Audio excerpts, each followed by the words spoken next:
لیکن آپ غور کریں کہ یہ جو آیت ہے جس میں اللہ کے نبی صلی اللہ علیہ وسلم کے اسوہ حسنہ کو ہمارے لیے مشعل راہ قرار دیا ہے اور اسے اختیار کرنے کا اللہ نے حکم دیا ہے۔ 40 سال کی عمر میں آپ کو نبوت ملی، 27 غزوات میں خود اللہ کے نبی صلی اللہ علیہ وسلم نے شرکت کی ہے، اور 80 سے زائد مار کے اللہ کے نبی صلی اللہ علیہ وسلم نے کروائے ہیں اپنی زندگی مدنی زندگی میں۔ یعنی مسلمانوں کا جو بھی کرو، جو بھی جماعت، وہ اجتماعی ہو، انفرادی ہو، خلیفہ ہو یا نہ ہو، جو بھی مسلمان کا گروہ ہند پر حملہ کرے گا، اللہ رب العزت اس کو جہنم کی آگ سے بچا لے گا۔ جنگ کی تمنا کبھی بھی آپ نے نہیں کرنی، دشمن سے مقابلے کی تمنا نہیں کرنی کہ دشمن آئے اور حملہ نہیں۔ ہاں، اگر دشمن حملہ آور ہو، آپ کو للکارے، پھر آپ نے فَاثْبُتُوا وَاذْكُرُوا اللَّهَ، پھر ثابت قدم رہنا ہے اور اللہ کو یاد کرتے رہنا ہے۔ اللہ کے نبی صلی اللہ علیہ وسلم کا اسوہ حسنہ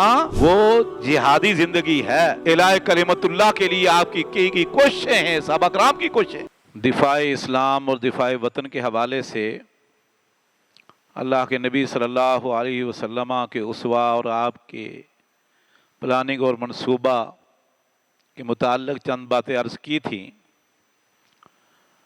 کہ اللہ کے نبی صلی اللہ علیہ وسلم کی ساری زندگی وہ اعلاء کلمت اللہ کے لیے، اسلامی نظام کے غلبے کے لیے ہی بسر ہوئی ہے۔ یہ جو آیت میں نے آپ کے سامنے پڑھی سورہ احزاب کی، لَقَدْ كَانَ لَكُمْ فِي رَسُولِ اللَّهِ أُسْوَةٌ حَسَنَةٌ، کہ یقیناً اے دنیا کے مسلمانوں، آپ کے لیے اللہ کے رسول محمد صلی اللہ علیہ وسلم بہترین نمونہ ہیں، آئیڈیل شخصیت ہیں۔ خاص طور پر ان لوگوں کے لیے جو اللہ اور آخرت پر ایمان رکھتے ہیں اور کثرت سے اللہ کو یاد کرتے ہیں۔ یہ آیت پوری دنیا کے مسلمان، مختلف مکاتب فکر کے علماء، واعظین پڑھتے ہیں اور اللہ کے نبی صلی اللہ علیہ وسلم کی سیرت، صورت، اخلاق، کردار پر گفتگو کرتے ہیں۔ لیکن میرے بھائیوں، اصل جو اللہ کے نبی صلی اللہ علیہ وسلم کا اسوہ ہے یا جس کی طرف اس آیت میں اشارہ ہے، آج مسلمان اس کو فراموش کر دیتے ہیں، اس چیز کا ذکر نہیں کرتے۔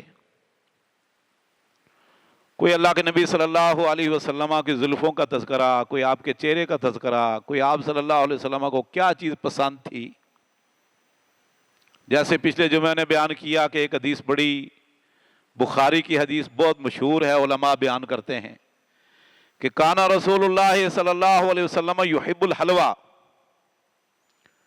کہ آپ صلی اللہ علیہ وسلم حلوہ بہت پسند کرتے تھے۔ کوئی کہتا ہے کدو بہت پسند کرتے تھے۔ اس طرح آپ کے ملبوسات اور مطعومات،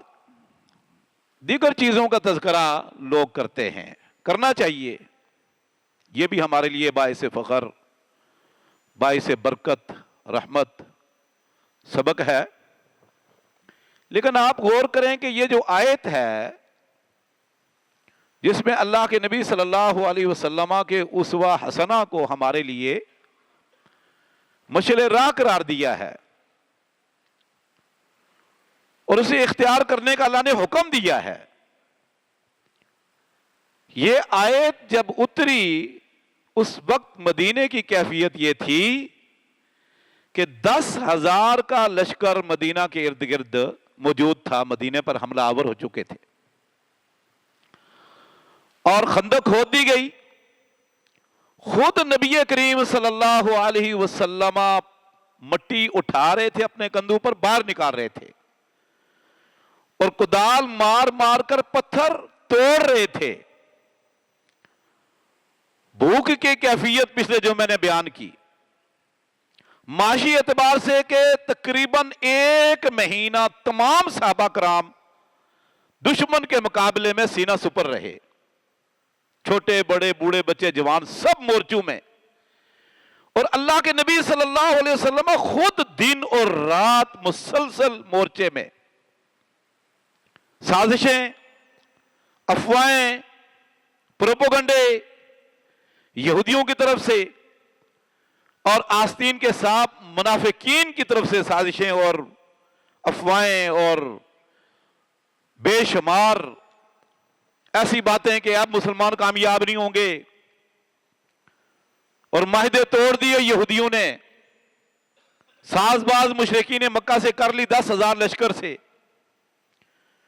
اور کیفیت یہ کہ مسلمانوں کے پاس کھانے کو کچھ نہیں، بھوکے ہیں، بازار بند، کھیتی باڑی ترک کر دی، اور ایسی کیفیت میں کہ جو اللہ رب العزت نے یہاں تک نقشہ کھینچا ہے، اذ زاغت الابصار وبلغت القلوب الحناجر، کہ اس کیفیت میں ان صحابہ کرام کی آنکھیں پتھرا گئی تھیں اور کلیجے ہنسلی کو آ چکے تھے، خوف کا عالم تھا۔ ایسی کیفیت میں اللہ رب العزت نے یہ آیت غزوہ احزاب کے موقع پر اتاری، جبکہ اللہ کے رسول اس وقت مورچے میں تھے، مورچے میں تھے جب یہ آیت اتری ہے کہ آپ کے لیے رسول اللہ صلی اللہ علیہ وسلم بہترین نمونہ ہے، سیمپل ہے۔ یہاں مسلمانوں کو کیا سبق سکھایا جا رہا ہے، کیا اسوہ حسنہ ہمارے لیے؟ میرے بھائیوں، اللہ کے نبی صلی اللہ علیہ وسلم زندگی کے آخری ایام تھے جب آپ تبوک گئے ہیں، 40 سال کی عمر میں آپ کو نبوت ملی، 27 غزوات میں خود اللہ کے نبی صلی اللہ علیہ وسلم نے شرکت کی ہے، اور 80 سے زائد مار کے اللہ کے نبی صلی اللہ علیہ وسلم نے کروائے ہیں اپنی زندگی، مدنی زندگی میں، بڑے بڑے مار کے چھوٹے چھوڑ کر۔ یہ اللہ کے نبی صلی اللہ علیہ وسلم کا اسوہ تھا، اور آپ تبوک پہنچے، شدید گرمی کا سفر، گرمی کا سیزن، لمبا سفر، معاشی صورتحال آپ کے سامنے، اور اللہ کے نبی صلی اللہ علیہ وسلم الہ کلمت اللہ کے لیے وہ روم کے بارڈر پر جا پہنچے اور ان کو للکارا، الہ کلمت اللہ کے لیے۔ یہ تھا اللہ کے نبی صلی اللہ علیہ وسلم کا اسوہ۔ اللہ اکبر۔ آپ اگر مدینہ کی کیفیت دیکھیں، وسائل تھے ہی نہیں، مشرکین مکہ کے پاس بے شمار وسائل تھے، گھوڑے بھی تھے، اونٹ بھی تھے، اسلحہ بھی تھا، اور نفری بھی ان کی بہت زیادہ تھی، افرادی اعتبار سے بھی بہت زیادہ تھے، ہر لحاظ سے مسلمان ان کے مقابلے میں دنیا کے ظاہری وسائل تعداد کے اعتبار سے کچھ بھی نہیں تھے،